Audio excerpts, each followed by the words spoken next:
Comencem. Buenas tardes a tothom. Buenas tardes a todo el mundo.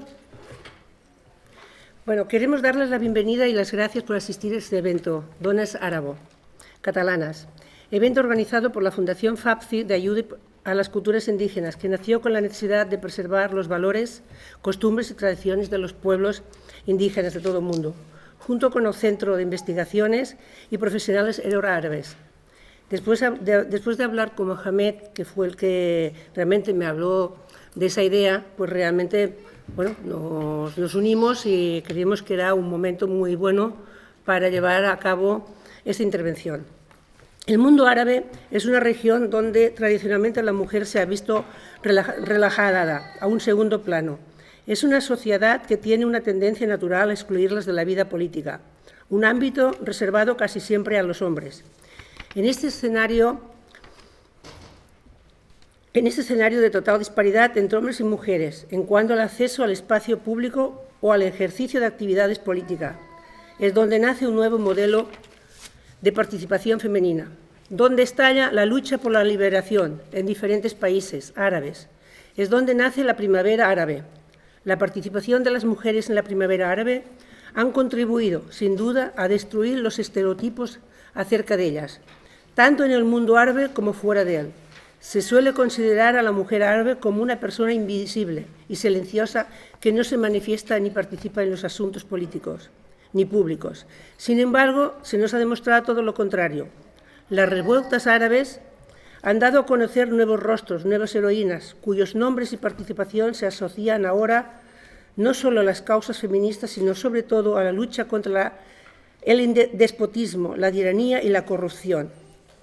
Conmemorando hoy el Día Internacional de la Mujer en esta sesión, queremos reconocer el importante papel que cumple la mujer árabe. Hoy en día, por su lucha constante, distintos escenarios, como en político, en el barrio o en la casa, buscando reconocimiento como un ser humano, con derechos en igualdad de condiciones. Por esas mujeres que dieron su vida por una causa justa, por esas mujeres que lucharon y aún luchan para que sus derechos se les respete y para que su voz se les escuche. Por esas mujeres estamos aquí presentes y no están solas. Muchas gracias.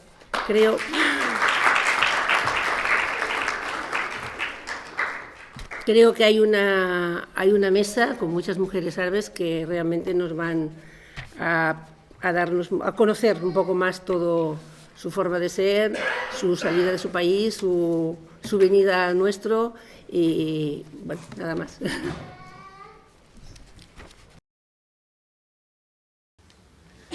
De part del Centre d'Investigadors i Professionals Euroàrabs i del nostre col·laborador FAPCI, m'agradaria donar-los la més cordial benvinguda a aquest acte de reivindicació de les dones arabocatalanes.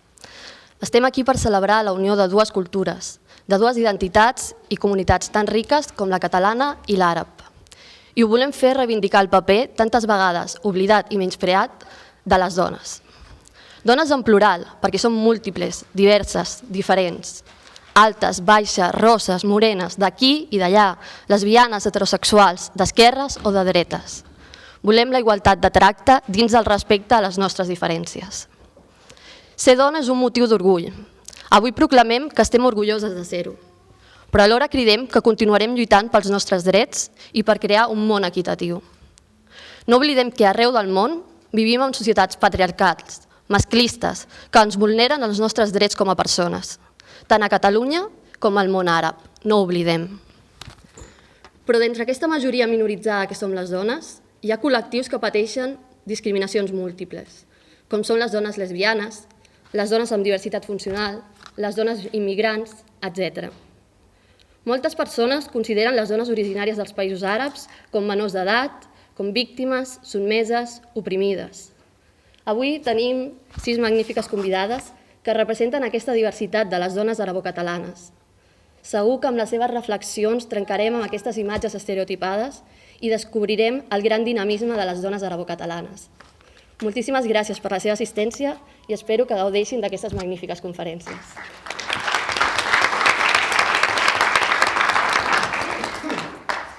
I per començar aquestes ponències els hi presento la Salwa Algarbi, que és llicenciada en Dret, és una experta en immigració, investigadora social i consultora en temes de diversitat i immigració, ha treballat a UNESCO-CAT, ha treballat també per la Generalitat de Catalunya i actualment és la presidenta de l'Associació de Formació, Consultoria Aplicada i Recerca AFCAR i ens parlarà sobre les dones d'origen marroquí. Moltes gràcies.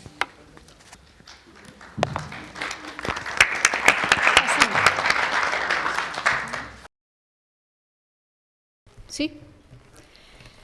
Bé, gràcies per la vostra presència en aquest acte organitzat per aquesta nova entitat de joves, perquè penso que en el tema d'immigració ja estem en un context generacional, perquè jo soc una persona que ja porto quasi més de 25 anys vivint a Catalunya i hem passat per diferents, diguem-ne, èpoques, episodis històrics, diguem-ne, socials, jurídics, perquè som de les primeres persones que vam ser marcades per la llei d'estrangeria. I per parlar del tema de la dona que ens pertoca avui, jo si parlo des de la meva perspectiva personal, jo no em considero dona àrab, jo soc del Marroc i el Marroc és un país amb una gran pluralitat i jo soc una dona amaziga. Potser arabitzada, escric en àrab, parlo l'àrab, escric especialment la poesia en àrab, però els meus orígens són amazics, que són els orígens de l'Àfrica del Nord, que és una zona, diguem-ne, avui en dia que es considera àrab, però diguem-ne que és una zona arabitzada, perquè la majoria de la població és una població amaziga. Hi ha més del 65% de la població de la zona que parla amazigh. A nivell del Marroc pot ser que avui en dia no hi ha cap problema en aquest nivell o ja estem en procés de resoldre aquests problemes identitaris perquè la Constitució del Marroc va conèixer aquesta diversitat des de la perspectiva del judaïsme, des de la perspectiva hassaní, des de la perspectiva amaziga, des de la perspectiva àrab. Tot això està contemplat en la Constitució del Marroc. Per això sap greu que no puc parlar, diguem-ne, només si parlo de la perspectiva marroquí, no vull parlar des de la perspectiva àrab perquè hi ha moltes realitats, molts entorns, moltes llengües i moltes cultures. I jo penso que la gent d'aquí a nivell de l'estat espanyol ja té perfectament aquesta realitat. Bé, a nivell, si parlo de la dona, diguem-ne, com no podem deslligar-nos del nostre país d'origen, i a més com no tinc molt de temps perquè el tema de la dona és un tema complex, és un tema, diguem-ne, que hi ha moltes assignatures que encara no estan resoltes vis-à-vis de les dones, especialment a nivell dels drets, especialment des de la perspectiva de la mirada, des de la igualtat, des dels prejudicis, tot està, diguem-ne, hi ha moments que pensem que hem avançat, però altres moments que sembla que tornem 20 anys enrere. Això passa en tot arreu. A nivell del país d'origen hi ha també tot un procés. Aquest procés va ser conegut, per exemple, a nivell de la llei, quan es va fer el canvi del que es deia abans la mudawana al nou estatut civil de les dones, que va haver uns canvis a nivell jurídic, unes rectificacions molt importants. L'única cosa que estem, torno a dir la paraula, que estem encara en aquest procés, diguem-ne, que les coses tinguessin una pràctica real en la realitat social. Perquè una cosa és la llei, l'altra cosa des de la formació, des de la pedagogia, que tot això arriba a la població i això interfereix, diguem-ne, els drets de les dones i la mirada social. I això penso que hi ha un procés encara per fer. Però aún així, jo soc orgullosa de ser marroquina, soc orgullosa de la societat marroquina, perquè és una societat, diguem-ne, que està en el seu gran, diguem-ne, moments de canvi, és dels països que té el mèrit que ha pogut mantenir l'estabilitat en aquest moment tan crític a nivell en general, perquè potser que estem parlant de les revoltes àrabs, però jo no sé si són primaveres o tons o blanques o negres amb la situació que s'estan vivint en aquest moment, especialment quan penso a les dones refugiades que estan en Lesbos, que estan en Grècia, que estan entre fronteres de diferents països, estan en una situació d'abusos, d'explotació i de tot dic la paraula entre cometes, vejació, diguem-ne, que podrà conèixer la persona. I jo penso que les dones això ho entenem perfectament, ho sentim, ho patim, i a més cada dia que veurem la televisió i això ens fa sentir malament, ens fa sentir que les coses no van bé, perquè en una societat no podrà anar bé si la situació de les dones no va bé. És el pilar, és el principal, és la mitja part de la societat. A nivell del context de la immigració, ja com sabeu que quasi la primera població majoritària a nivell si parlo de nivell de Catalunya és d'origen marroquí. Aquesta població marroquina d'origen marroquí va ser molt marcada amb l'arribada de les dones a l'inici, especialment les dones que van arribar amb un gran número, amb agrupacions familiars. Aquesta agrupació familiar, quan va arribar en el seu moment, la llei d'estrangeria no l'afavoria perquè les dones no podien treballar. Se les donava el permís perquè és el marit que les portava, però no podien treballar. I saben perfectament una de les coses que fan i que ajuden i són bàsiques en el desenvolupament i la inserció social de les dones en una societat és el tema, és el tema laboral. I van passar molts anys amb aquesta situació. Però aún així, jo penso que sempre les dones tenen una gran capacitat de buscar-se la vida d'alguna manera, com totes les dones d'arreu, encara que, com ha dit la senyora, que hi ha prejudicis vis-à-vis del context de les dones, perquè hi ha moltes vegades aquesta mirada que s'ha construït de la submissió i tal, però jo quan penso a la meva àvia i penso també a la meva mare, no he vist mai submissió. Jo el que he vist, dones, lluitadores, sí que tenien una certa mediació, jo dic que això, mediació amb la realitat que vivien, una mediació constant, com si fossin que negociaven i ja sabien on estan les coses i tenien una certa manera de fer-les per mantenir l'equilibri en els entorns que són difícils, en els quals es vivia.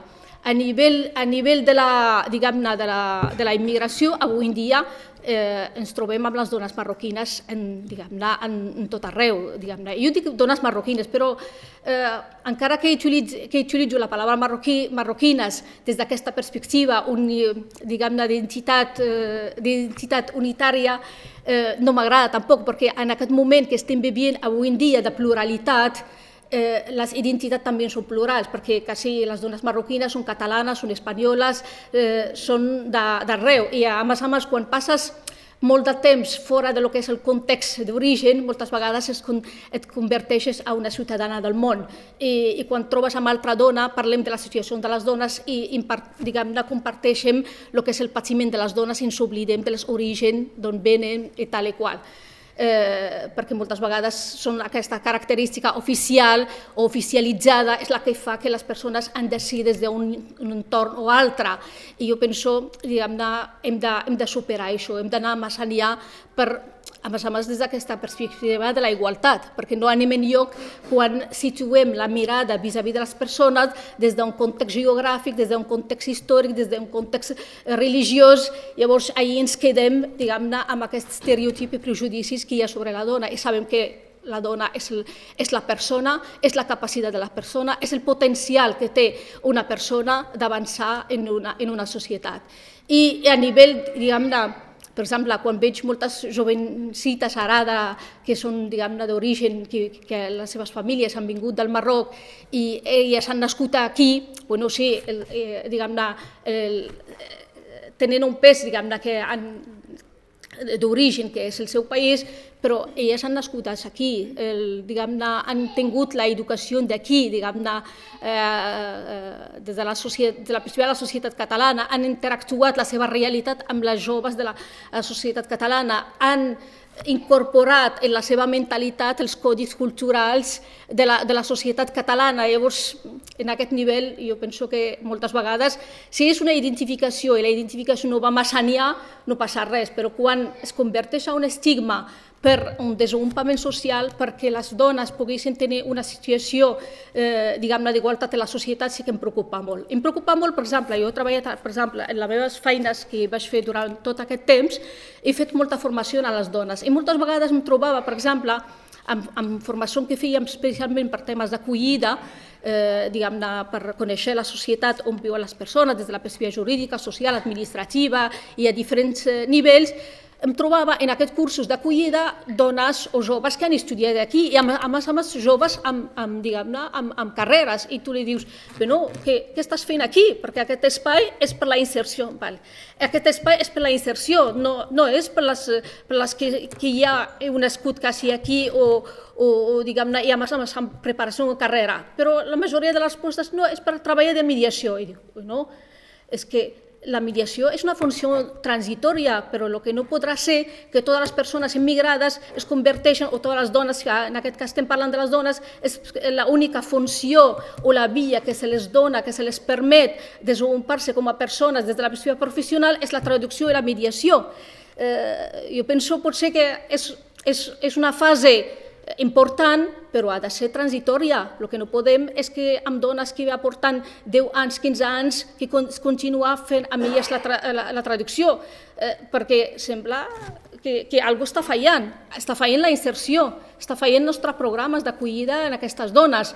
I això, a més, si parlem de la igualtat, si volem que aquestes dones formessin part de la nostra societat. Jo dic la nostra societat, entre cometes, en aquest cas la societat catalana, o altres persones ho podran identificar des del context estatal o tal. Bé, com ja no tenim, temps, m'he de deixar la paraula a les altres companyies avui, que hi ha moltes i tenim molt per dir. L'única cosa que jo torno a insistir en aquest moment, encara que les dones, s'ha fet molt de pas, com a dones marroquines, com a dones del món àrab, com a dones de diferents orígens, però hem de pensar que hi ha altres dones que estan patint i que estan tornant molts enrere a anys d'una característica inhumana, especialment el meu homenatge avui, en aquesta setmana, o el mes, perquè ja sabeu que és la celebració més que s'està fent a nivell internacional, en tot arreu és la celebració de les dones, perquè totes les altres celebracions fan un dia o dos, com màxim, però la dona és la que té la celebració més exhaustiva a nivell internacional. I especialment aquest any jo penso que hem de pensar i repensar en les dones refugiades. I gràcies.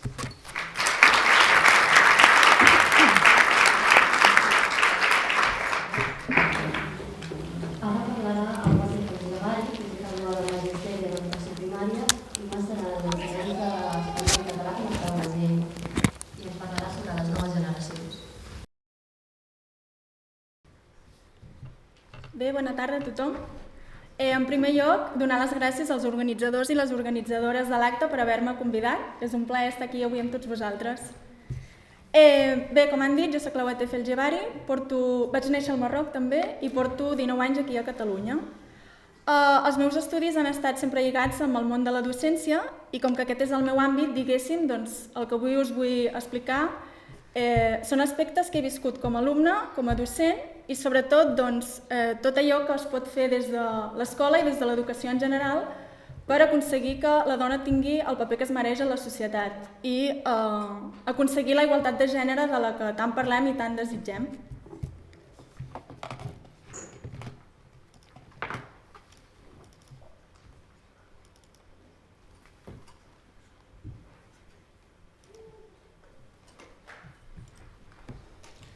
Bé, per fer-ho em centraré especialment en els estereotips de gènere, és a dir, els rols que s'assignen al gènere masculí i al gènere femení i com això pot influir, per exemple, en les professions que facin aquests nens quan siguin grans i com poder combatre'ls.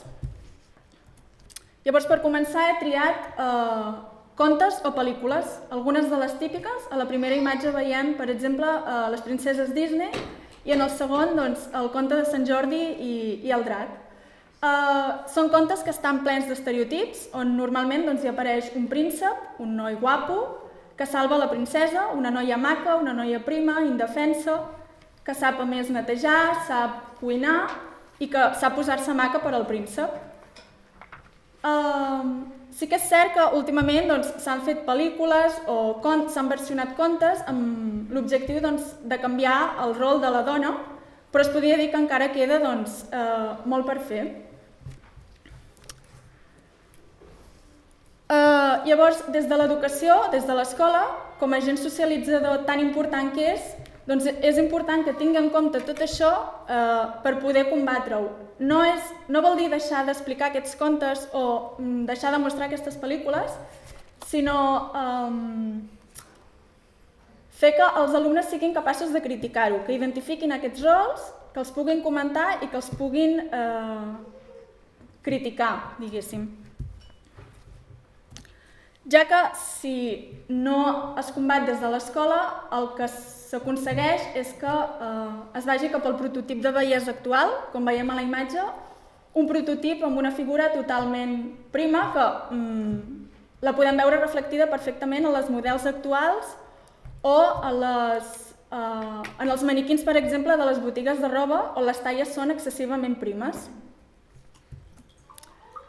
També podem trobar, això és el primer exemple, per exemple, és del Zara, que diu inteligente como papá, bonita como mamá, o altres bodis que diu guay e inteligente, eso dice mamá, guapa y perfecta, eso dice papá.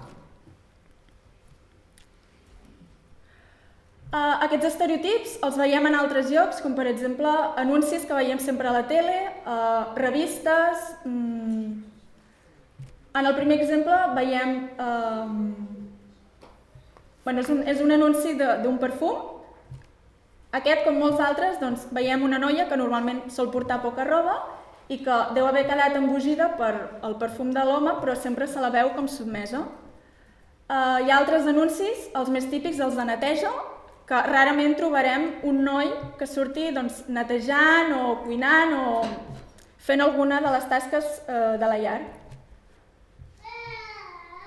Aquí he volgut posar el que sí que veiem en les primeres imatges i el que rarament trobarem. No trobarem pas un anunci on surti un noi agafant un nen per cuidar-lo, ni tampoc agafant una escombra per netejar la casa. Ni tampoc trobarem anuncis amb nois amb aquestes poses intentant ser sexy, suposo, i ens sembla fins i tot ridícul. El que sí que... I estan fent exactament el mateix que les noies, però no és el que ven.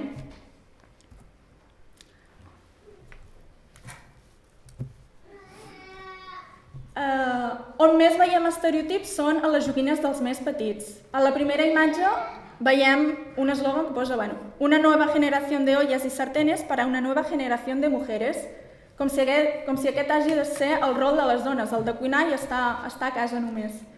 I a la segona imatge el que veiem, a part de que el rosa s'associa a la nena i el blau al noi, la noia té a les mans uns estris de cuina i el noi és el pilot.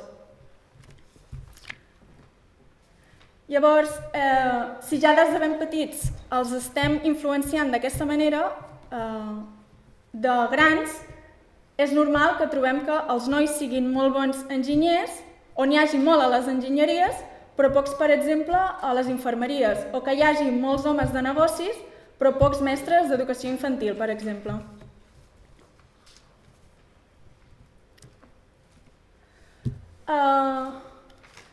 Fa poc, per exemple, vaig estar mirant una conferència TED a la que sortia una noia que era enginyera i que explicava la seva experiència i on deia que a la seva carrera s'havia trobat amb molt poques noies i explicava també que ella es veia amb desavantatge respecte als seus companys masculins, perquè ella de petita sempre el que li havien comprat els seus pares havia sigut nines, cuinetes o joguines d'aquest estil, però mai li havien comprat joguines de construcció, de legos o alguna joguina d'aquest enginy. Per tant, això ja influeix en el seu futur. Llavors, seguint aquesta línia, i això ho he viscut tant com a alumne i també com a docent, s'ha d'evitar al màxim les etiquetes perquè inevitablement se segueixen posant etiquetes a nois i a noies. Etiquetes, per exemple, que les noies són molt organitzades, molt ordenades, Això fa, per exemple, que tirin cap a feines de secretària, on és molt important l'organització. I això fa que al mateix temps el noi, al qual se li rebutja l'etiqueta de ser organitzat o ordenat, s'allunyi d'aquest tipus de feina i fins i tot el mateix empresari, a l'hora de buscar una vacant per a aquest lloc, escollirà primer la dona abans que el noi. Hi ha altres etiquetes, com podria ser que la noia és molt més delicada, que té cura de tot i de tots, i això fa, per exemple, que a les carreres com infermeria trobem moltes més noies que nois. També en feines on és important la imatge personal, estètiques, perruqueries, etc. I, evidentment, amb les feines de la llar. Tenim les dones de la neteja. No he sentit mai algú que digués l'home de la neteja. I, finalment, voldria posar èmfasi en el llenguatge i la importància que té potenciar l'ús d'un llenguatge no sexista. El llenguatge no deixa de ser una creació pròpia dels humans, que hem fet nosaltres mateixos i que és cultural. Ens serveix per comunicar-nos, però també per donar a transmetre com percebem la realitat i com l'entenem. Llavors és molt important que des de les escoles, des dels instituts, des de les universitats, es doni importància a l'ús d'un llenguatge no sexista. Pot semblar un aspecte que no té gaire importància i que fins i tot nosaltres quan parlem no en siguem conscients, però la persona que escolta potser no sap que amb el que estem dient ens estem referint a una dona. Per exemple, les frases «l'home va descobrir el foc», ningú diria que aquí s'inclou també la dona. O també li van donar un premi al grup de científics a determinada universitat, potser la meitat són homes i la meitat són dones, però dient científics estem englobant, estem dient que només són homes, llavors no sabem si hi ha dones o no. Llavors, com he dit, el llenguatge és una producció humana que es pot modificar i adaptar-se als temps i a la societat. Per tant, està a les nostres mans canviar-lo. Llavors, si aconseguim fer un ús real del llenguatge, no sexual, això segurament repercutirà a la nostra manera de pensar i també d'actuar. Llavors, evitant aquest llenguatge, evitant també les etiquetes i els estereotips, farem que les noves generacions estiguin cada vegada menys predisposades a ser sexistes. I fins aquí la meva.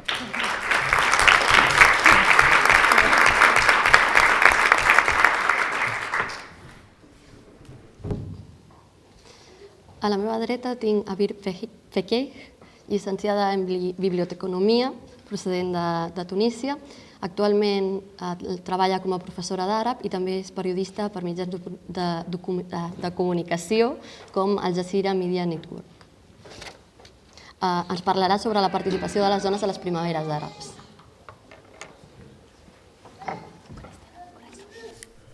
Muchas gracias para los organizadores y el público.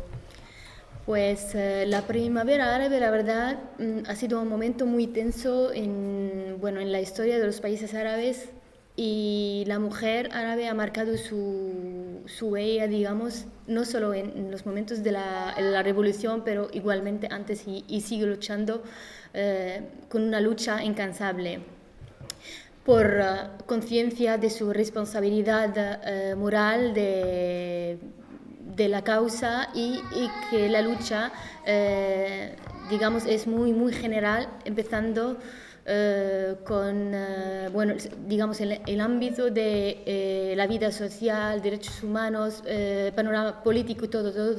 ¿Por qué? Porque es un camino, digamos, muy, muy general y muy válido, claro.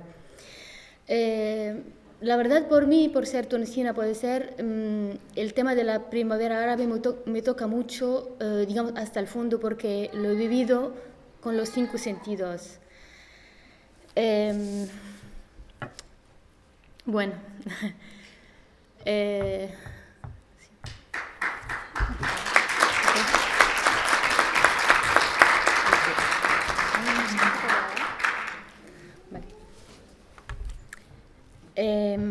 pues, digamos, si hablamos de de la lucha, de la presencia, digamos, de la mujer en este panorama social y político sobre todo, varía, de verdad, de un país a otro, pero se ve más elevado, sobre todo en Egipto, en Túnez primero y en Egipto, sabiendo que, digamos, la presión social es mucho más leve que en otros países. Y que, digamos, la situación de la mujer, la libertad y todo, no depende solo de digamos, el ámbito general, cultural, hasta a nivel, por ejemplo, de legislación, leyes y todo, pero la presión social cuenta mucho y puede hasta superar la legislación. Una mujer en Túnez, por ejemplo, hablando desde el punto de una tunecina, una mujer en el sur no vive igual como una mujer en la ciudad. La diferencia es muy, muy, muy grande. Y todo esto, claro, como hemos dicho, que es por la presión social. Digamos, en la revolución, es verdad, el rol era muy importante porque ha jugado el papel del liderazgo y también ir, digamos, al lado del hombre igual. ¿Por qué? Porque el tema de, digamos, la lucha sobre todo no era presente en tema de género hombre-mujer, no. Era un tema que tomaba, digamos, la dignidad, la vida de un ciudadano, que sea hombre o mujer, da igual, porque al principio era el tema omnipresente, es muy fuerte, es una vida digna. Y claro, para una mujer se siente mucho más. ¿Por qué? Porque un ciudadano que esté maltratado por un gobierno, por ejemplo, dictador, lo siente más otro que esté maltratado hasta digamos, de la sociedad. Por lo tanto, se veía más, digamos, el entusiasmo de la mujer hacia este tema. Y entonces la lucha, la verdad, se veía tan clara y tan llamativa. A nivel de nombres y de personas, digamos, en el caso de Túnez, por ejemplo, no dependía solo del momento eufórico, digamos, de la revolución, pero se veía desde antes, desde la colonización. Es verdad que la mujer, por ejemplo, se veía, bueno, estaba presente, digamos, en la lucha de una manera un poco tímida, pero por lo menos un apoyo moral más que un apoyo, digamos, en primera fila, pero poco a poco se veía más la imagen de la mujer que esté presente en los medios de comunicación, en la historia. Y bueno, la primavera árabe vino, digamos, con un salto inmenso que abría las puertas, digamos, a un gran nivel para salir ya y pasar muchos tabús. Es verdad que no eran muy, digamos, muy grandes en Túnez como país, pero en otros países sí se notaban mucho más, hablando, por ejemplo, de Yemen, Bahrein, que se veía una mujer que casi su presencia, digamos, hasta en la calle se notaba solo siempre silenciosa, que tiene que ser callada, pero se veía en las plazas de las manifestaciones, de los sit-in. Esto tenía mucho valor y era digamos, un paso que, digamos, que ha roto ya con una, digamos, presencia que estaba puesta por el hombre.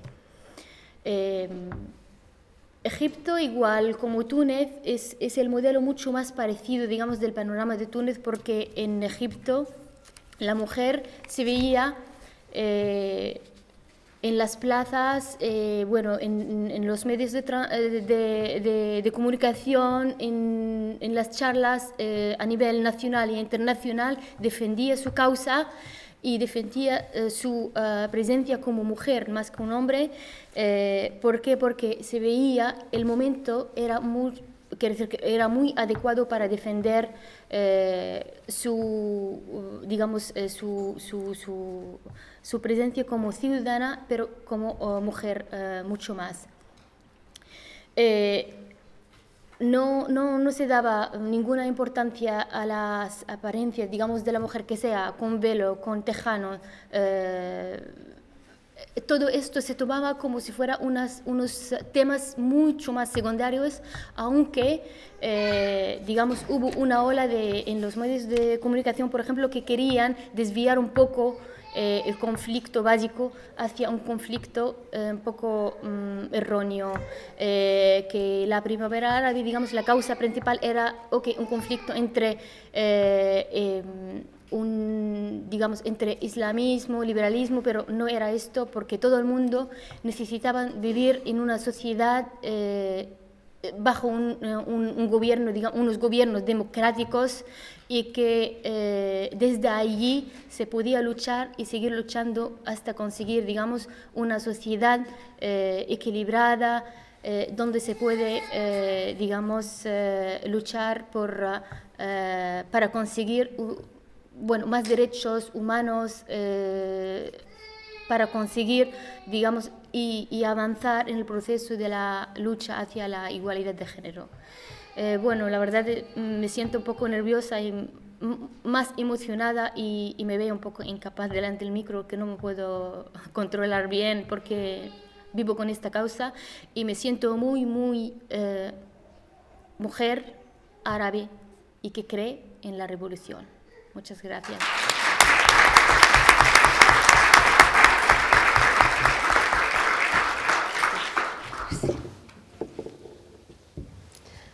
A continuació parlarà Salima Hatabi Iglesias, que és graduada en Ciències Geològiques i de la Terra, actualment és empresària i membre de l'executiva de Barcelona del PSC, té una àmplia experiència professional, també treballant en el tercer sector, i ens parlarà avui sobre les dones i la participació política. Moltes gràcies. Moltes gràcies a tots, als assistents i als organitzadors. I primer fer una aclaració: no vaig acabar els meus estudis de geologia, o sigui que vaig començar, no vaig acabar, i m'he format en l'àmbit de recursos humans ja un cop treballant. Simplement per no sigui que després algú miri i em diguin que he plagiat o que he copiat o he dit. En primer lloc, us volia comentar una anècdota, no sé si millor català, castellà... Castellà. Quería comentaros una anécdota. Cuando el primer día que me pidieron que participara en este acto, y además me dijeron cuál iba a ser el cartel, las compañeras de ponencia, la verdad que lo primero que pensé, ¿yo? Es verdad, se lo dije a Ana, se lo dije a Ahmed, y sobre todo pensé que mi trayectoria quizá era un poquito diferente al del resto de las compañeras. Entonces, dándole vueltas, porque ellos me dijeron, creemos que sí, que sería interesante que dieras tu punto de vista, sobre todo desde el ámbito político y como mujer y de origen árabe. Les seguí dando vueltas y pensé que quizá lo que os podría resultar interesante de mi charla sería lo que va a venir en el futuro. Soy Salima El Hatabi Iglesias. Soy hija de Ahmed y soy hija de Isabel. Nací en el 72. Si tenemos en cuenta que hoy día en España se calcula que hay 1.800.000 aproximadamente de ciudadanos de origen árabe, marroquí, magrebíes en la mayoría, pero 1.800.000 personas. En el 90, más o menos, a principios de los 90, estábamos hablando de 100.000. Mis padres se conocieron el año de la coronación del Shah de Persia, cuando se había casado con Farah Diba, o sea, estamos hablando de los años 60.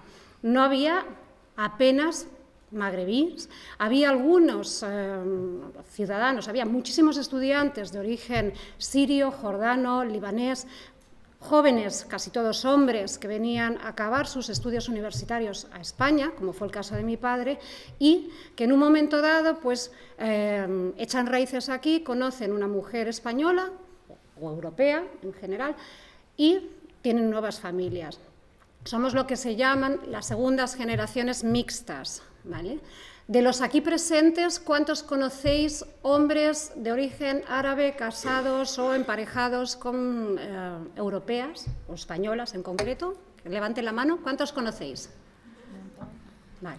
Casi todos conocemos algún hombre de origen magrebí o de origen árabe casado con europea. ¿Cuántos conocéis mujeres de origen árabe casadas con europeos? Bueno, hay bastantes, empieza a cambiar la cosa. Cuando yo nací en el 72, soy la segunda de 6 hermanos, 3 chicas, 3 chicos, no había más como nosotros. Yo me he pasado toda la infancia saliendo a la pizarra el primer día a escribir mi nombre y mi apellido y a explicar quién soy y por qué tengo ese nombre tan raro. Veo que hay mucha gente joven y también muchos que no sois de origen árabe. El apellido El-Hatabi es el apellido de quizá uno de los héroes amazigh, o incluso marroquíes, y un denostado antihéroe para los españoles. Fue el responsable del desastre de Anual y ha estado presente en nuestras vidas, en España y en Marruecos, y ha cambiado posiblemente lo que es la situación política o geopolítica sobre todo de Marruecos y de España. Mucha gente no es consciente, yo no era consciente. El hecho de tener este apellido, bueno, me ha permitido quizá echar más raíces en un momento en España, echar más raíces árabes en un momento en España en el cual yo no tenía acceso a la cultura, a la religión, a la lengua, ¿vale? Porque no olvidemos una cosa, son las mujeres en el entorno familiar las que transmiten todos esos valores que hace reconocible el origen de una persona. La lengua, yo hablo 3 lenguas, 3 idiomas fluidamente y me puedo comunicar en otros 3 y ninguno de ellos es el sherha, ninguno de ellos es el árabe. ¿Por qué? Porque mi padre, como hijo primogénito de su madre y bueno, de la segunda esposa de mi abuelo, bueno, él se pasaba la mitad del tiempo en Marruecos y la mitad del tiempo aquí. Cuando estaba aquí, evidentemente, estaba trabajando o estaba en su activismo político. En mi casa la política se ha vivido desde siempre, con lo cual él no ha sido el transmisor de lo que me va a dar a mí la identidad como mujer árabe, ¿vale? Yo he tenido la suerte de tener una madre de izquierdas progresista, valiente en aquella época, Bonanit, valiente en aquella época que quiso compartir su vida con una persona totalmente diferente, ¿vale? Ahí es la importancia que tienen las mujeres en la transmisión de la cultura, de la religión, de las costumbres, de la lengua. Son las mujeres las que lo van a transmitir a los hijos, con lo cual tenemos que tener mucho cuidado, futuras suegras, futuras madres de parejas mixtas, en ser abiertas para que realmente estos chicos de las nuevas generaciones, sobre todo de matrimonios mixtos, puedan conservar su cultura originaria, pero también puedan integrar e integrarse en esta nueva, ¿vale? Bueno, no me quería enrollar mucho, pero yo he tenido como 2 épocas de mi vida. Hasta los 16 años he sido Salima Al-Hatabi, la hija de mi padre. Además, mi padre quería poner en casa, que es lo que él traía de su país, de su casa, un modelo de familia patriarcal. Se dio de bruces con una mujer, que bueno, algunos de aquí la conocéis y no ha podido estar esta tarde, que es tremendamente progresista, luchadora y reivindicadora. Entonces, fue un choque de culturas entre 2 familias, la conservadora marroquí, orgullosos descendientes de Abdelkrim, que casi como si se hubiera casado con el enemigo, ¿vale? Y la familia española, también conservadora, que rechazaba bueno, pues a la tribu de Barcelona, que éramos los que somos nosotros. Además, hay que tener en cuenta una cosa, y es que según las leyes de Franco, porque yo no viví la ley de extranjería, yo viví las leyes de Franco, los nacidos antes del 82, además con carácter retroactivo, conservaban la nacionalidad del padre.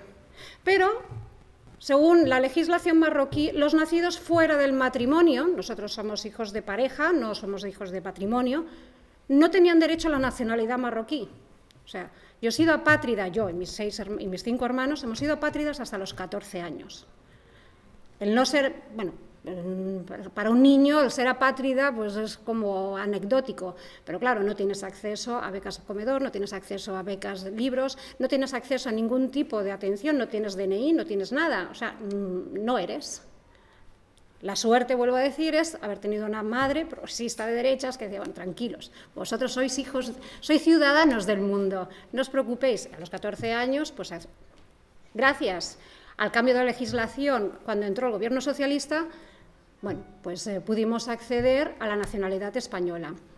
A los 16 empieza lo que es mi vida de Sal Iglesias, porque en muchos casos nos pasa, los hijos de matrimonios mixtos, por suerte o por desgracia, en muchas ocasiones las relaciones se acaban y en este caso pues nosotros permanecimos en España y quisimos librarnos en cierta manera del peso de un modelo de familia tan patriarcal.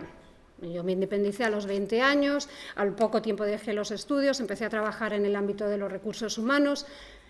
En muchísimas ocasiones di solamente mi nombre como Sal Iglesias porque era la única opción para acceder a una entrevista de trabajo. Una vez que me conocen, pues bueno, ya puedo decir me llamo Salima Al-Hatabi, ¿verdad que no lo parezco? ¿Por qué?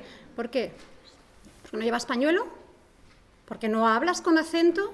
¿Es tan tremendamente injusto que tienes que disfrazar tu identidad para poder acceder al mercado laboral? Y estoy hablando de hace 20, 25 años. Ya no me quiero imaginar, bueno, sí me lo imagino cada día. Durante toda mi trayectoria profesional he trabajado en el ámbito de los recursos humanos, he trabajado para Cruz Roja, he trabajado en el ámbito de la cooperación al desarrollo, coordinación de voluntariado. Siempre he trabajado con personas, he trabajado con muchas personas y con muchas nacionalidades. Estuve 12 años fuera de España, sé lo que es también ser inmigrante. Graciosamente, el último año de vivir fuera fue en México, en el cual allí podía decir libremente, me llamo Salima Al-Hatabi Iglesias, porque era como algo exótico, ¿no? No hay, o sea, lo que aquí se convierte en un estigma, te vas a otro lugar del mundo y es algo exótico. Ni siquiera te preguntan por teléfono, ¿pero eres morena y llevas pañuelo? Pues no. Vale, voy rápido. Bueno, durante todos estos años que estuve fuera, bueno, para mí fue quizá un volver a redescubrir mis orígenes. Yo en mi casa, antes cuando he llegado a la sala estaba sonando Kulthum. Para los que sois quizá más jóvenes no lo conoceréis, en mi casa era, bueno, la banda sonora de casa. Mi madre, que es española, es gallega, canta, o sea, para mí ha sido la madurez, el volver a...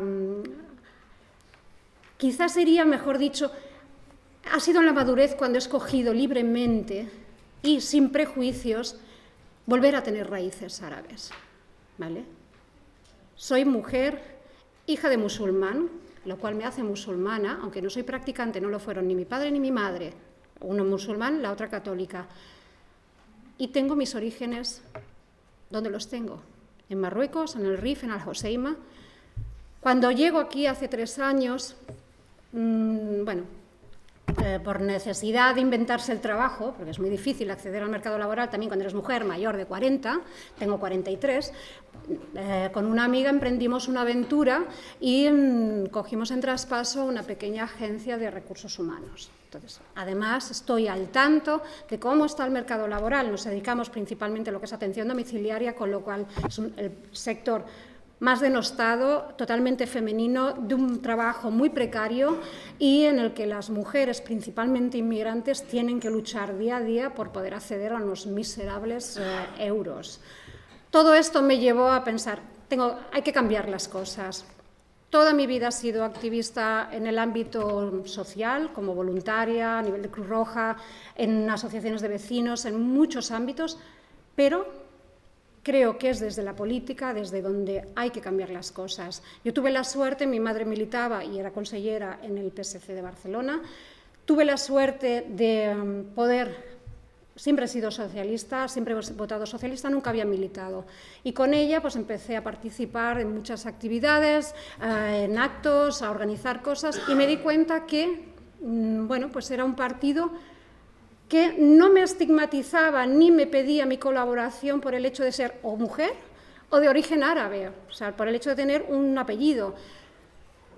Creo que todas las mujeres, tengamos el origen que tengamos, debemos ser activistas. Tenemos que ser activistas desde el ámbito social, desde el político, de una manera transversal, porque no por el hecho de ser mujer solamente nos podemos dedicar a políticas de género.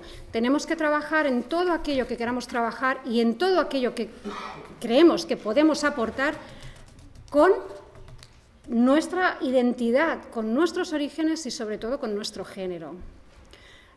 Creo que estamos en la obligación de soñar un mundo mejor y con esto acabo. Os animo a todos a que participéis en todo lo que podáis. Gracias, Vamos a tope.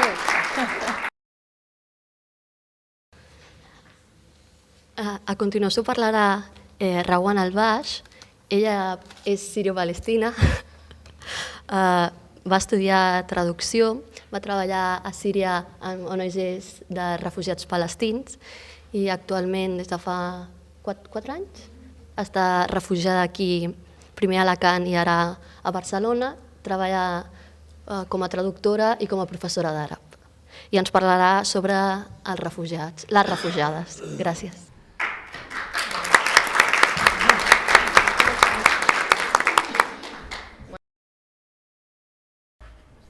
Hola a todos, buenas tardes. El primero quiero explicar una cosa. Yo no hablo español muy bien, por eso casi hay faltas en mis explicaciones sobre las mujeres palestinas. Pero antes que empezar, quiero decir una broma que se ha hecho en el primer día para mí, cuando estaba estudiando en la Escuela Oficial de Idioma,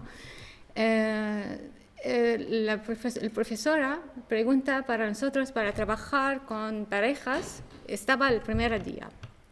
Y estaba un chico que es joven, que estaba trabajando con él. Él pregunta a mí cómo se llama. Yo digo Rawan.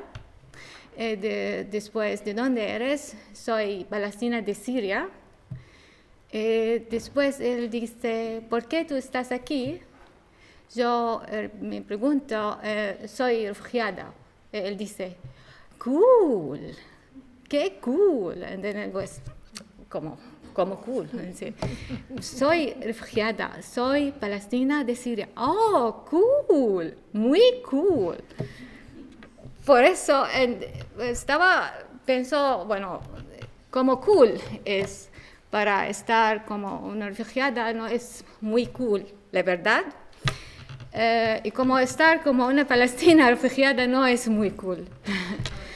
Por eso vamos a ver cómo cool la situación de nosotros como refugiadas, especialmente como palestinas. Este un PowerPoint es un show que es una historia sobre los palestinos en general, y hay unos ejemplos de las palestinas que dejan marcas en la historia del mundo de árabe y a veces en el mundo en todo el mundo. Pero la historia de los palestinos tiene dos partes. El parte de antes del año 1948 y después. Antes de este año, las palestinas estaban mujeres como todas mujeres en todo el mundo. Tenía su casa, estaban amas de casa, estaban madres, estaban hermanas, y trabajan juntos con los hombres en Palestina. Y aquí está fotos de las palestinas antes del 48, que tenía shisha y que significa estaban ricos. Bueno. Y la otra foto es una foto de una familia de palestinos. Y está antes del 48, antes de la guerra. En el campo, los palestinos, como las palestinas, todos juntos trabajan en el campo, y las palestinas fueron trabajadoras juntos con los hombres. Y aquí están las fotos. Estas fotos son muy antiguas. Cómo fue la situación de las mujeres en el campo. Pero es una vida normal para ellas. Trabajan en el campo y hacer la comida y todo.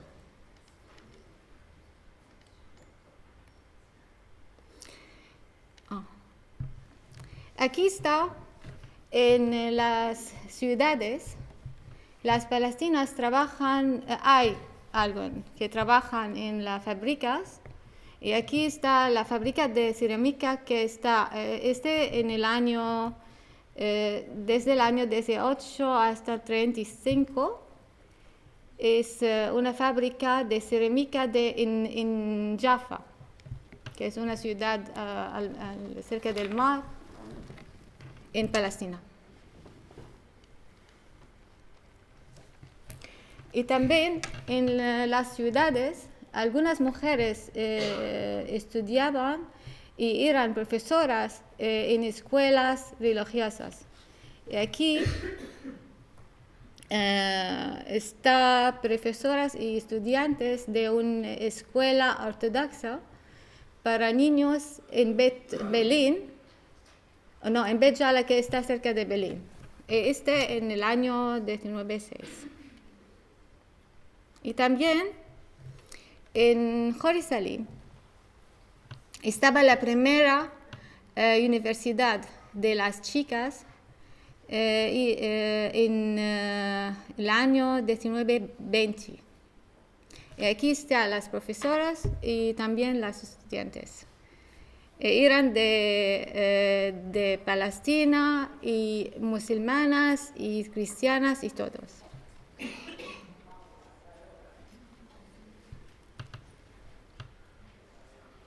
Aquí está, es una foto muy antigua. Bueno, todas las fotos son muy antiguas. ¿Cómo fue la situación de los palestinos? Y la otra parte de la historia de las palestinas es en el año 1948 y después. ¿Qué pasa durante este año? En el 15 de mayo del año 1948, 800.000 de palestinos pasaron de ser cambiar de Irán, estudiantes a refugiados, porque tenían de salir de Palestina a otros países. Después, la ocupación de Israel a la Palestina en cooperación con Britania, que estaba ocupación de Palestina.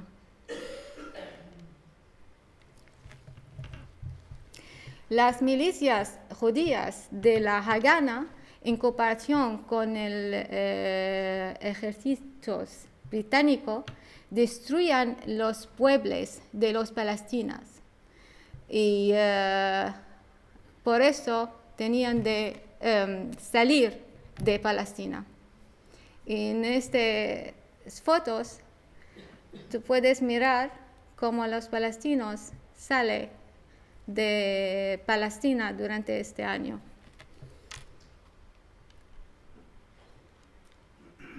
Por eso este año, para nosotros, como palestinos, se llama Al-Nakba. ¿Y qué significa Al-Nakba? La Nakba es una gran desgracia de rica sobre un pueblo. Es una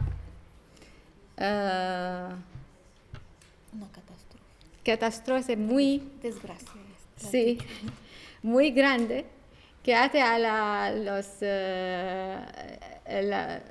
personas y pueblos para salir de la casa. Por eso nosotros este año es el año de Nakba. Y todas que nosotros tenemos ahora como los refugiados es porque que había en este año, que tenemos en este año.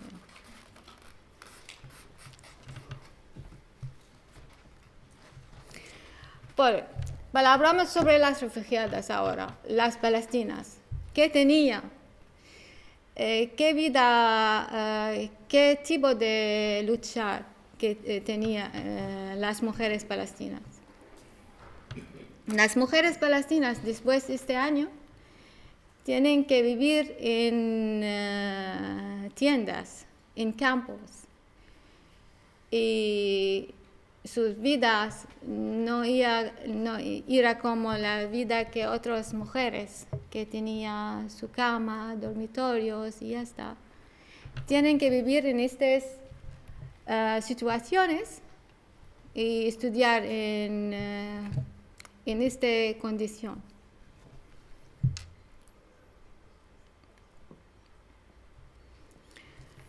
Y las mujeres palestinas, las palestinas siempre las lleva de sus casas en su cuello, porque este significa ellos van a volver a su casa y es la llave de su casa. Pero siempre tenía esta llave en su cuello.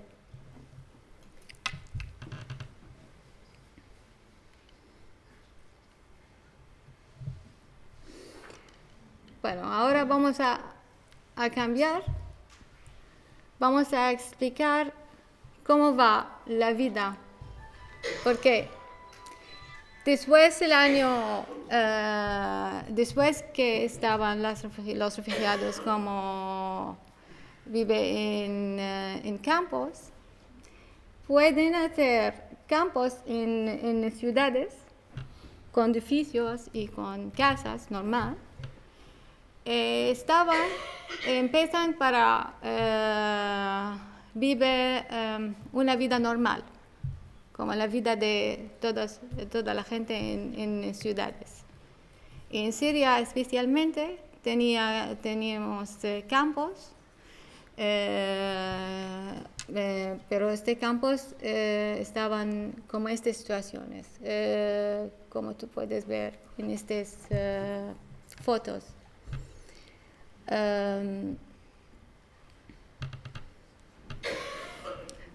Tenía viviendas, calles, alguien que tenía tiendas para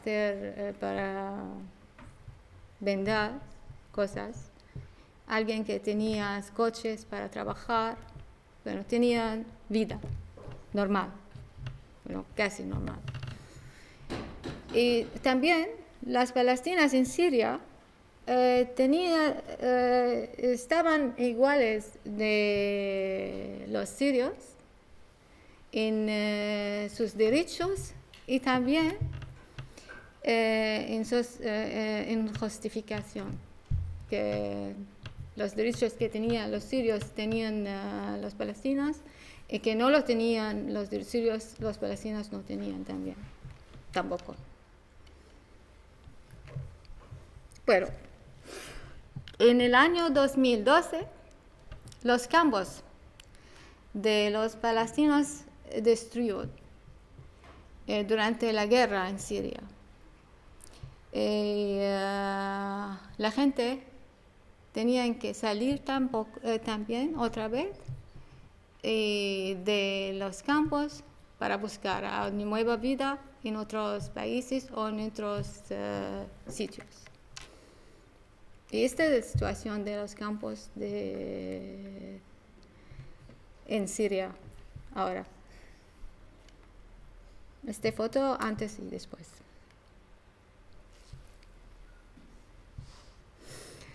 Otra vez, los palestinos eran como refugiados por la segunda vez. Y otra vez tienen que salir de sus casas y buscar una nueva vida en el mundo.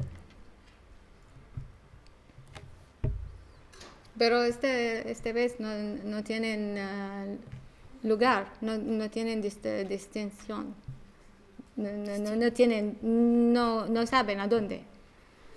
En todo el mundo, aquí, por ejemplo.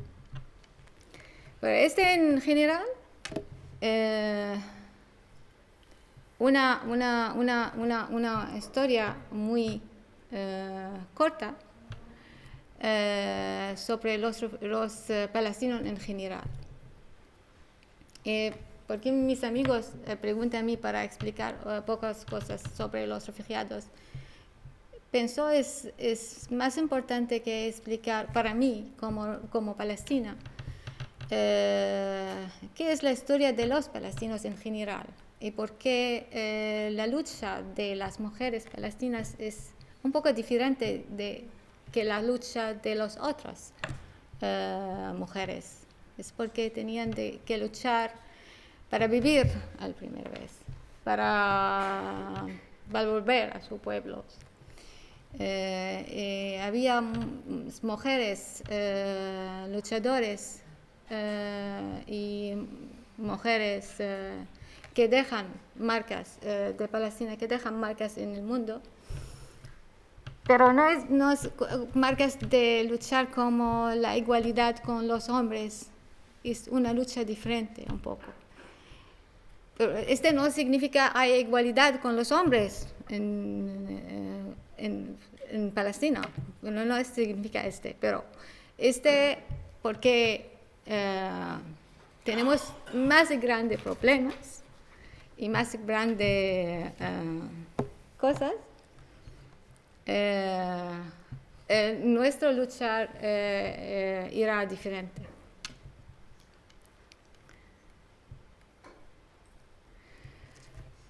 Aquí unos ejemplos de las palestinas que dejan marcas. Fadwa Tuqan, por ejemplo, y una poetisa que muerte en 2013, estaba muy importante en la historia.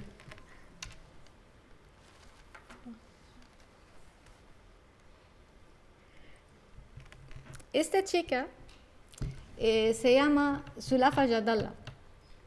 Ella estaba la primera fotógrafa en el mundo de árabe y también la primera directora. Esta empieza a trabajar como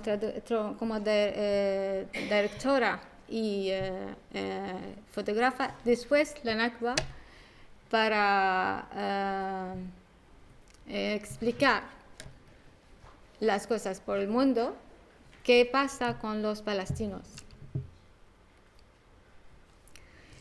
Esta chica se llama Leila Khaled, es una luchadora, pero quizás hay gente en el mundo que conoce a esta chica. Pero me gusta coger ella, es porque ella dice una vez en inglés que está aquí, que I have learned that women can be a fighter, a freedom fighter, a political activist, and that she can fall in love and be loved. She can be married, she can have children, and she can be a mother. That's what happened for Palestinians. So she said also the revolution must mean life and also every aspect of life. Pero la verdad, todas las mujeres palestinas dejan marcas en la historia, in a way or another. Es porque son refugiadas, son madres, tenían muchísimos problemas para trabajar, para hacerlo, y tenía muchas, ¿cómo dice? Obstacles. Obstáculos. Ok, esto es, en su vida. Por eso no es fácil estar como una refugiada palestina, no es cool, como dice. Bueno, esta es la situación de los refugiados palestinos en general. Estaban juntos en el problema, juntos en la Nakba, juntos en todos. Pero también quiero decir, no significa que tenemos igualdad con los hombres. Tenemos que luchar otra vez para igualdad con los hombres. Y ya está.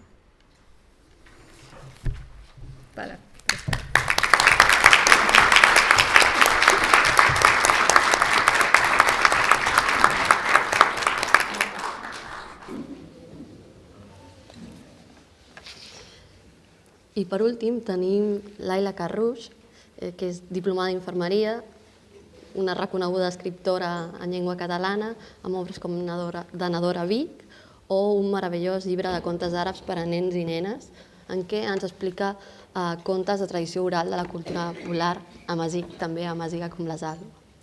I ens parlarà, com també ha dit abans la Salima, de la importància de les dones com a transmissores de la cultura d'origen. Moltes gràcies.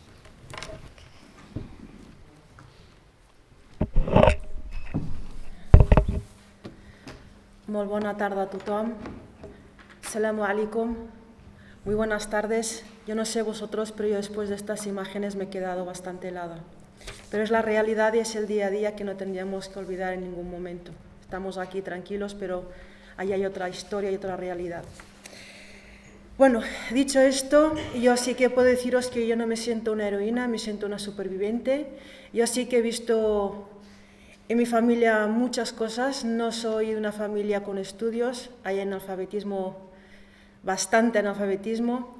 He visto pobreza en mi familia, he visto muchísima lucha, he visto machismo, no por parte de los hombres, sino de mi madre. Una mujer machista puede ser mortal. Pero sí que es verdad que yo soy quien soy gracias a mis dos abuelas, sobre todo a mi abuela paterna, que fue la que me inyectó una energía que todavía conservo. Es una persona a quien le debo muchísimo. Gracias a ella pensé que una manera de dar las gracias por su esfuerzo es escribir un libro y recordarla. Y otra de las personas que me enseñó también, o de la que aprendí y le enseñé mucho, también es a mi madre. La familia de la trayectoria de mis bisabuelas, mi abuela, mi madre, era una trayectoria un poco cómoda, entre comillas, cómoda porque ellas ya sabían lo que tenían que hacer. Eres niña, trabajas, tienes la regla, eres mujer. Cuando eres mujer tienes otro papel que ya más o menos tú ya sabes, ¿no? Ayudar en casa, colaborar, educarte, que te eduquen mentalmente para ser una buena esposa, una buena madre, etcétera, etcétera, ¿no? Entonces, mi madre tenía un sueño para mí y para mis 3 hermanas, somos 4 chicas. Entonces, nosotras vivíamos en un pueblecito de la provincia de Nador, donde no teníamos ni agua ni luz, donde vivíamos de la agricultura, la ramadería, teníamos una escuela que quedaba muy, muy lejos de donde iban los 4 niños privilegiados, evidentemente nosotras no, solo íbamos a la mezquita a aprender un poquito el árabe. Y estaba prohibido soñar, en cuanto a las niñas, soñar con la universidad. Solo deciros que yo soy la primera niña La primera, no, en general, de mi familia, en tocar una universidad. Era un sueño prohibido, ¿no? Entonces, supuestamente, cuando tú tienes pensado un futuro para tus hijas y esperas que ese sea el camino de tus hijas, porque más o menos ya lo tienes apañado, y las niñas perciben unos comentarios de la sociedad catalana, ¿no? De la mujer, sobre todo, mujer catalana, de cómo es, porque yo cuando era pequeñita yo no quería ser ni médico, ni enfermera, ni ingeniero, ni nada. Yo quería ser mujer española porque así directamente ya suponía estar forrada y no tenía que preocuparme de nada, ¿no? Ese era mi sueño, mi meta y ya está, conseguido, ¿no? Evidentemente cuando llegué y vi que ni las mujeres se pasan todo el día en la peluquería, ni hacen lo que les da la gana, ni se pasan todos los días paseando, etcétera, etcétera, entonces descubrí otra realidad. Cuando la descubrí me quedé bastante plasmada, ¿no? Me quedé flipada, esa es la palabra. ¿Cómo puede ser que las mujeres estén en todas partes? Estén con los niños, estén en casa, estén fuera, estén trabajando, estén en las oficinas, estén en los bancos, etcétera, etcétera, ¿no? De hecho, ahora que ya he conseguido ser una mujer española, pero no rica, y me doy cuenta, veo que si no tengo un reloj o un móvil, no puedo seguir el ritmo. De hecho, aún y así, me sigue costando el ritmo. Cuando yo estoy en martes, la gente ya está en viernes. Es un ritmo que pienso que deberíamos de frenar un poquito. Y cuando voy a Marruecos a ver a mi familia, me prohíben tajantemente de llevar el móvil y el reloj porque dicen que les estorbo. Es que ¿a quién se le ocurre bajar a las 7 de la mañana para desayunar? ¿No? Pues a mí, porque es el ritmo que yo suelo llevar en Cataluña. Tranquila, ¿vale? Relájate. Tienes tiempo de desayunar, de charlar, de hacer vida social. Entonces, cuando tengo ese papel y estoy hablando con mi familia mientras tomamos un té durante mucho rato, me imagino yo haciendo ese papel aquí en Cataluña. Llegaría tarde a todas partes. Una de las cosas que yo no entendía, ¿no? Cuando llegué pensé, ¿por qué la gente no regatea? Y pienso, si ya vas tarde y te pones a regatear, ya no os digo, ¿no? Entonces, nosotras, las 4 niñas, quisimos un futuro, nuestro propio sueño, no el sueño que tenía mi madre para nosotras, nuestro propio sueño. Y yo decía a mi madre, mira mamá, yo no quiero ser como todas las chicas de mi familia, yo quiero ser diferente. Cuando miraba a mi padre en el fondo nos quiere demasiado, somos, claro, ¿qué padre no quiere a sus hijas, no? Pero él decía, yo quiero que mis hijas sean diferentes, que aprendan, pero solo un poquito, no mucho. Porque si saben mucho, entonces querrán ir muy lejos, y no quiero que se vayan lejos, quiero tenerlas cerca, ¿no? Lo que pasa que cuando tú eres una niña analfabeta y te prohíben estudiar y apruebas algo y sabes escribir tu nombre, deseas construir frases. Entonces, un poquito es muy poquito y necesitas mucho. Yo me he pasado muchas horas estudiando escondidas. Cuando los chicos de mi edad, 17 años, fumaban a escondidas, yo me leía un libro a escondidas. Y esto lo comento con los chicos, me dicen, ¿ves a un psicólogo? No, pero es que es la realidad. ¿Por qué? Pues porque en mi casa no estábamos acostumbrados. Fui la primera en llevar un libro de lectura a mi casa. Lo escondía debajo de la cama. No vaya a ser que mamá, quitando el polvo, lo vaya a tirar. Eran maneras de construir mi propio futuro. Un futuro que cada vez sentía más cerca y mi madre nos sentía más lejos. Porque, como os he dicho antes, mi madre, que quiso protegernos tanto, al final su actitud era de machista. Pero a ella la educaron así, no la estoy culpando, la estoy justificando, al contrario, ¿no? Cuando a ti te dicen, tú que eres la hermana mayor de 8 y tienes el papel tienes que asumir el papel de educar a tus hermanos y de ser el hombre de la casa, yo creo que le encargaron una responsabilidad demasiado difícil para una mujer y para un hombre, evidentemente. Entonces mi madre no sabía si comportarse como un hombre o como una mujer y la tuvimos nosotras que reeducar.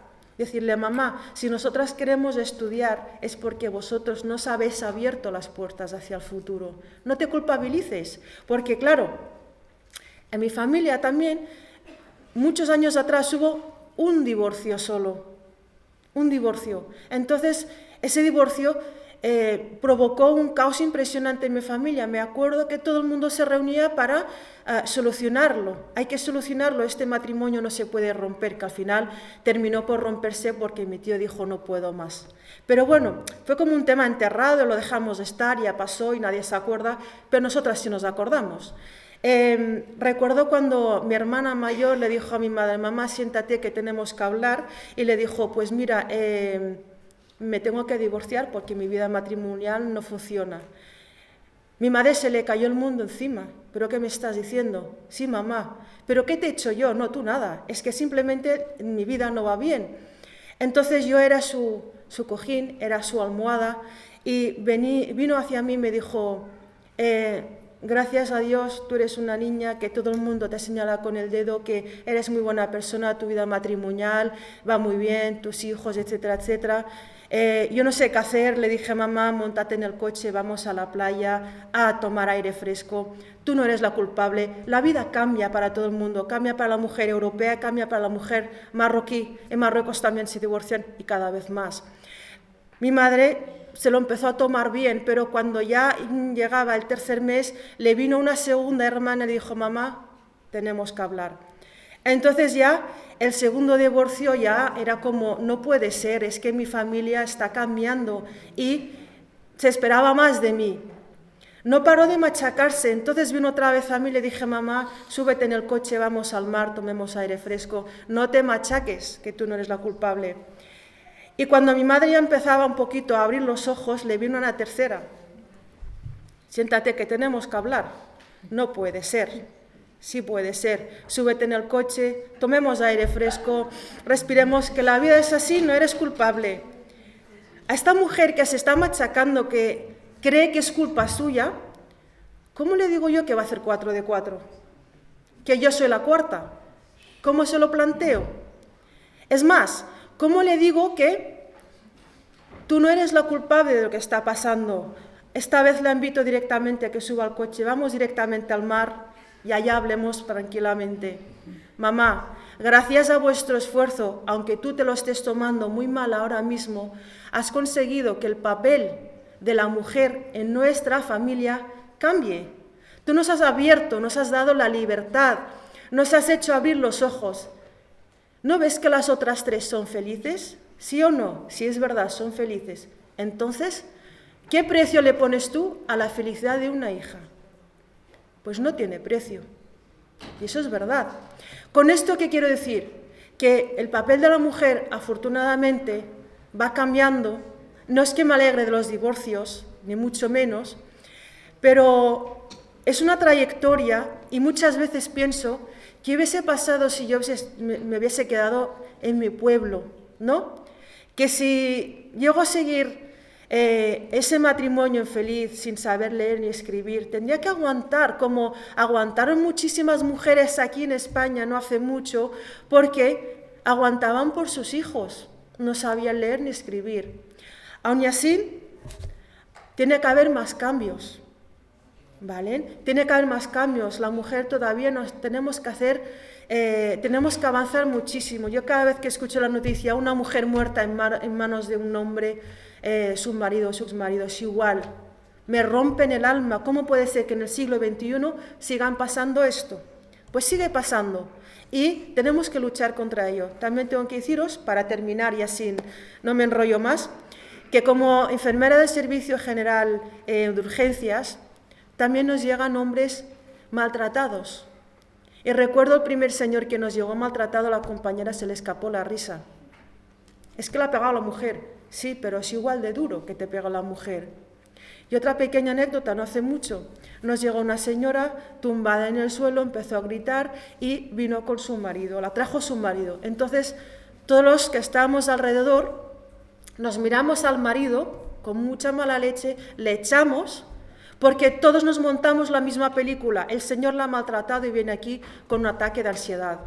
Cuando la señora ya volvió en sí, descubrimos que fue ella la que maltrató al señor y que luego vino a hacer el numerito y era muy fácil de creer.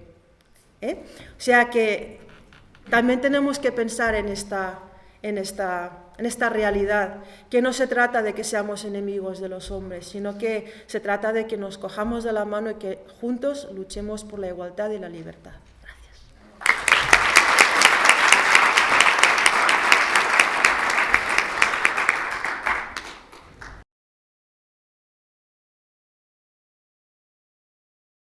Doncs, en primer lloc, moltíssimes gràcies a totes les ponents per haver vingut, per les seves magnífiques exposicions, i ara moltes gràcies també al públic.